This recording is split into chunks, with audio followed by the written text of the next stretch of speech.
Dear friends in the Dhamma, this is my talk about meditation or Bhavana. Now, if you would like to start with meditation, I'm sure there are many misconceptions in your mind which should be clarified before you get into it. Often the same questions are coming up again and again concerning meditation or the meditation practice. First one is, meditation is just a relaxation technique. Now the error here is with the word just. Relaxation is a key component of meditation, but Vipassana style meditation aims at a much higher goal. As you will know, there is a Samatha and a Vipassana meditation. In Samatha meditation, the aim is deep relaxation and concentration. Do this strongly and long enough, and you can achieve deep and blissful relaxations, which we call jhana or absorptions. But not so with Vipassana meditation. In Vipassana, we aim at a much different goal altogether, and that is awareness, mindfulness. So the goal of insight meditation is awareness, mindfulness, to see things as they are. So Vipassana meditation is a profound religious practice aimed at nothing less than the purification and transformation of your entire life. Second one, meditation means going into a trance. Here again, the statement could be true for certain types of meditation, but certainly not for Vipassana or insight meditation. You're not trying to black out your mind in Vipassana meditation. You don't try to become unconscious. You're not trying to turn yourself into an emotionless vegetable. If anything, the reverse is true for Vipassana meditation. Jhanic concentration is just a stepping stone on the route to full awareness in Vipassana meditation. Number 3, meditation is a mysterious practice which cannot be understood. Now if somebody says something like this, he could as well say it is very difficult to understand my own mind. Because in meditation you're working with your own mind, and if somebody cannot understand his own mind, then of course he also cannot understand meditation. Meditation deals with levels of consciousness which lie deeper than symbolic thought. Therefore, some of the data about meditation just won't fit into words. So maybe you have experiences in your meditation which you cannot put into words, but still it can be understood. Meditation can be understood by practicing mindfulness and awareness. It is not something that you can learn in abstract terms. It is to be experienced. Meditation is not some mindless formula which gives automatic and predictable results. So you have to experience it. Number 4, the purpose of meditation is to become a psychic Superman. No, the purpose of meditation is to develop awareness. Learning to read minds is not the point. Levitation is not the goal here. The goal is liberation. Some people may experience some intuitive understanding or memories from past lives, others do not. In any case, they are not the aim of meditation, nor should they be given undue importance. There is a stage where a meditator can achieve psychic powers. This state of affairs only occurs after decades of practice. So we should not worry about it in the beginning.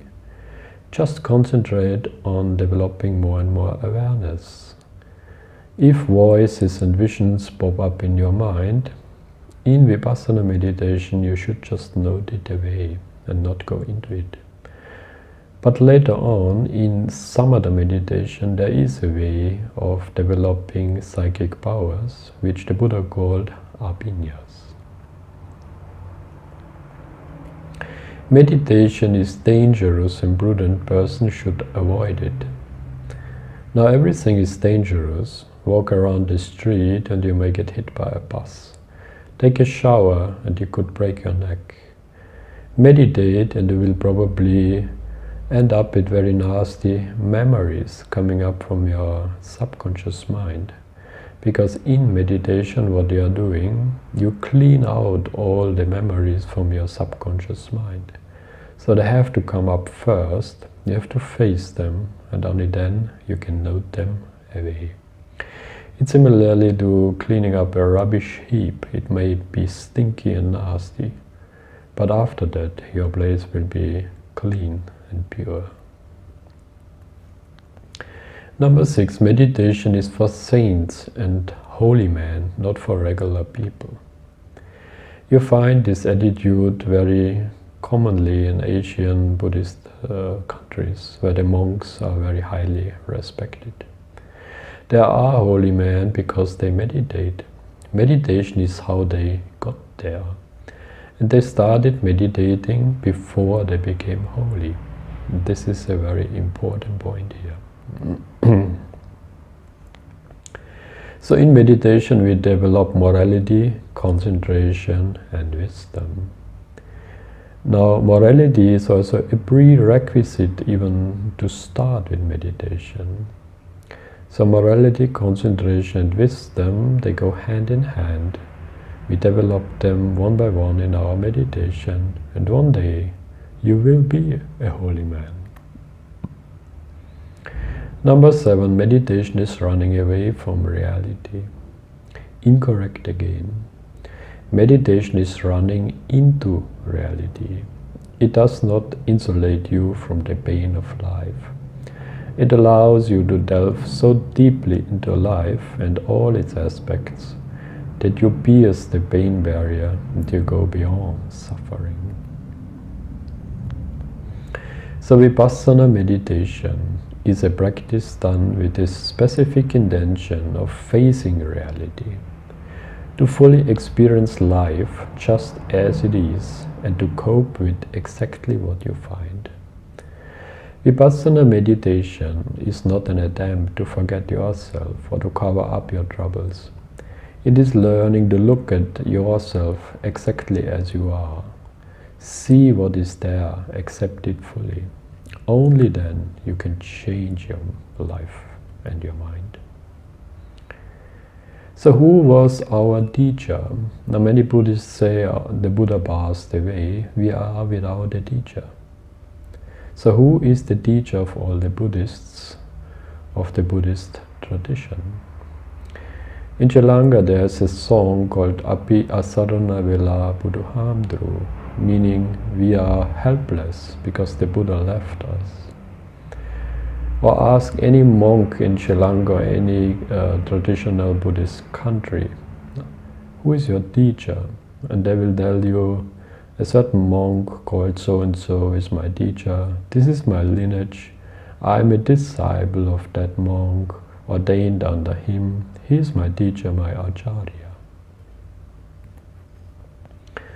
But the Buddha did not appoint any teachers. And we are not helpless at all. Because the Dharma, the teaching, is our teacher, no other one. The Buddha did not appoint any teacher for us, anybody who is taking over the Buddhist dispensation. The Buddha appointed his teaching as the guideline. Therefore, even a monk who ordains you is not really your teacher. He is a Kalyana Mitra, a noble friend. So the Buddha's words are, the Dharma is our teacher and no other one. When a Kalyana Mitra, a noble friend, gives a sermon or advice, that does not make him a teacher. So the teacher is the Dhamma only.